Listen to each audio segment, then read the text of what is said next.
Hello and welcome back. मैं आज आप लोगों के साथ प्रीपोजिशन डिस्कशन करने वाला हूं और प्रीपोजिशन को हिंदी में संबंध सूचक कहते हैं। तो मैं पहले इसको डिफाइन कर देता हूं। A preposition is a word which comes before a noun और प्रोनाउन और phrase and expressing a relation to another word within a sentence. तो प्रीपोजिशन वह शब्द है जो किसी संज्ञा, सर्वनाम या वाक्यांशों के पहले आता है और इन सब का रिलेशनशिप उसी वाक्य में दूसरे शब्दों के साथ दिखाता है, तो उसको हम लोग प्रेपोजिशन कहते हैं। और प्रेपोजिशन काफ़ी बड़ा टॉपिक है और इसमें काफ़ी सारे वीडियोस बनेंगे। सिंप्लिसिटी के लिए मैं पहले इसको 3 पार्ट्स में डिवाइड कर दिया हूँ। पहला है प्रीपोजिशन ऑफ टाइम, दूसरा है प्रीपोजिशन ऑफ पोजीशन और तीसरा है प्रीपोजिशन ऑफ डायरेक्शन। बहुत सारे ऐसे प्रीपोजिशन हैं जो समय को बताने के लिए यूज किया जाता है, जो टाइम बताने के लिए यूज किया जाता है, उसको हम लोग प्रीपोजिशन ऑफ टाइम के अंडर में कवर करने वाले हैं। प्रीपोजिशन ऑफ पोजीशन वो होते हैं जो पोजीशन को इंडिकेट करते हैं। तो बहुत सारे इसमें ऐसे भी प्रीपोजिशन आएंगे जो पोजीशन बताएंगे, तो उन सबको हम लोग प्रीपोजिशन ऑफ पोजीशन के अंडर में कवर करेंगे। और जो प्रीपोजिशन डायरेक्शन बताता है, जो पर्टिकुलर डायरेक्शन को इंडिकेट करते हैं, उन सारे को हम लोग प्रीपोजिशन ऑफ डायरेक्शन के अंडर में कवर करने वाले हैं। तो आज के वीडियो में हम लोग देखेंगे प्रीपोजिशन ऑफ टाइम कि प्रीपोजिशन कौन कौन ऐसे प्रीपोजिशन हैं जो टाइम को इंडिकेट करते हैं और उनका एप्लीकेशन हम लोग आज सीखेंगे। तो पहला है, इसमें 3 वर्ड्स हैं, एट, ऑन और इन। ये तीनों के तीनों प्रीपोजिशन हैं जो टाइम को इंडिकेट करते हैं। तो एक एक करके देखते हैं कि कैसे इनका एप्लीकेशन होता है। एट जो होता है और definite point of time indicate करता है या फिर इंडेफिनिट पीरियड्स को इंडिकेट करने के लिए यूज होता है। ठीक है, मतलब कि एट का यूज किसी निश्चित समय को बताने के लिए, फिक्स समय को बताने के लिए और अनिश्चित काल को बताने के लिए भी एट का यूज किया जाता है। इसको एग्जाम्पल के थ्रू देखते हैं। डेफिनिट पॉइंट ऑफ टाइम के लिए एट का यूज कहाँ कहाँ होता है, जैसे एट 7 AM, जैसे कोई फिक्स टाइम हो, एट 7 AM, एट 7 PM, जो भी आप यूज करते हैं, तो ये सारे क्या होते हैं, एक फिक्स टाइम होता है। तो फिक्स टाइम को बताने के लिए एट प्रीपोजिशन का यूज किया जाता है। एट मिडनाइट मतलब at the middle of night, ये भी एक फिक्स है, तो इसीलिए इसके पहले एट प्रीपोजिशन का होगा यूज।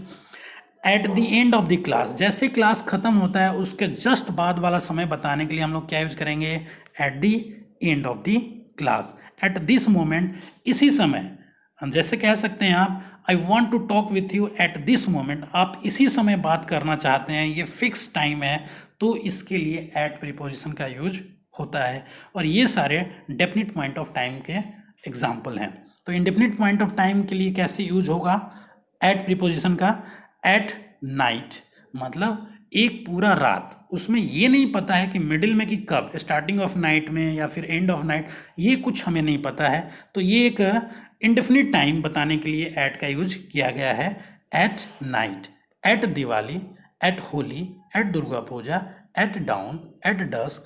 तो आप इन इंडेफिनिट पॉइंट्स को बताने वालों के पहले एट प्रीपोजिशन का यूज करेंगे। तो ये क्लियर हो गया कि एट का यूज निश्चित समय के लिए बताने के लिए यूज होता है और अनिश्चित समय, दोनों को बताने के लिए ही एट का यूज किया जाता है। तो अब हम लोग ऑन का यूज देखेंगे कि ऑन का यूज कैसे टाइम इंडिकेट करने के लिए किया जाता है।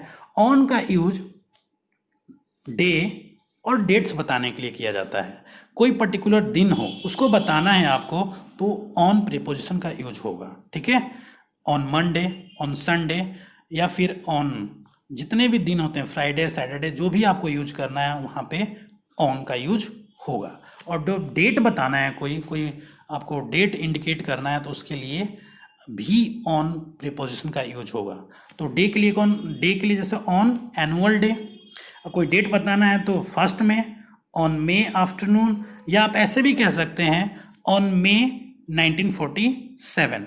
तो कोई भी डेट बताना हो, कोई डे बताना हो, तो दोनों के लिए ही ऑन प्रीपोजिशन का यूज होता है। ठीक है, और इन प्रीपोजिशन का कहाँ यूज करते हैं, जैसे एक दिन है, दिन में बहुत सारे पार्ट होते हैं, मॉर्निंग हो सकता है, आफ्टरनून हो सकता है, इवनिंग हो सकता है, तो इन पर्टिकुलर डे के पार्ट को बताने के लिए इन प्रीपोजिशन का यूज होता है। या कोई मंथ, महीना, कोई महीना हो, कोई मंथ, तो उसके लिए भी हम लोग यूज करते हैं इन प्रीपोजिशन का। ईयर, साल और सीजन बताने के लिए इन प्रीपोजिशन का यूज किया जाता है। ठीक है, तो पार्ट ऑफ डे में कैसे हो गया, in the morning, in the evening. आप किसी मंथ्स को बताने के लिए इन अगस्त, इन मई, इन जुलाई, आप कुछ भी यूज कर सकते हैं। ईयर में कर सकते हैं इन 2020, इन 1947, और सीजन में in winter, in summer, in spring season. तो इन सब में एप्लीकेशन इन प्रीपोजिशन का होता है एज अ टाइम बताने के लिए, ठीक है। और इनका जो यूज होता है कोई फ्यूचर का भी टाइम हो तो उनके लिए भी आप यूज कर सकते हैं। जैसे I will return in a week, मैं एक हफ्ते में ही वापस आ जाऊंगा।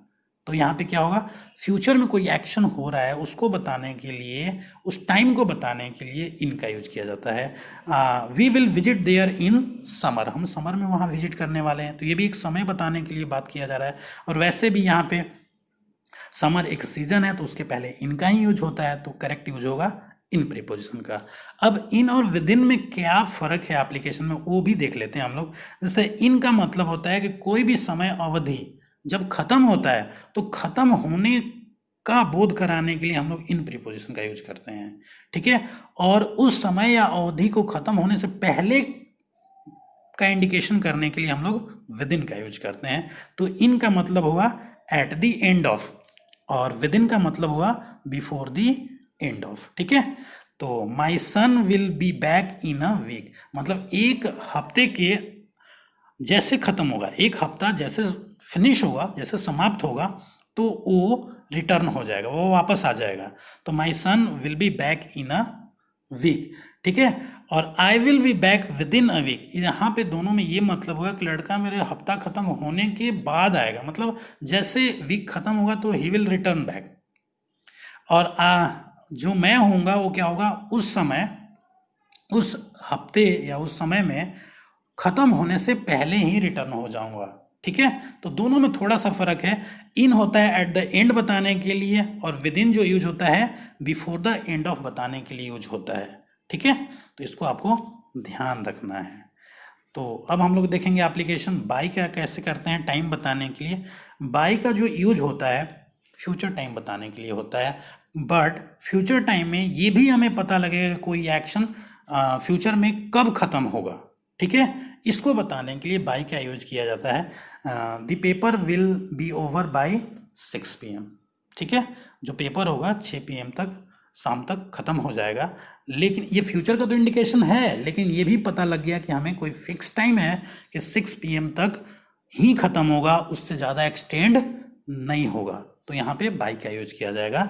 SSC will have declared the result by tomorrow evening, मतलब कल शाम तक एसएससी अपना रिजल्ट डिक्लेयर कर देगा। तो यहाँ पे बाय का करेक्ट यूज हुआ है समय बताने के लिए, ठीक है। फॉर और सिंस का एप्लीकेशन का वीडियो मैं ऑलरेडी बना चुका हूँ, वो भी आप देख सकते हैं, वहाँ काफ़ी डिटेल मिलेगा।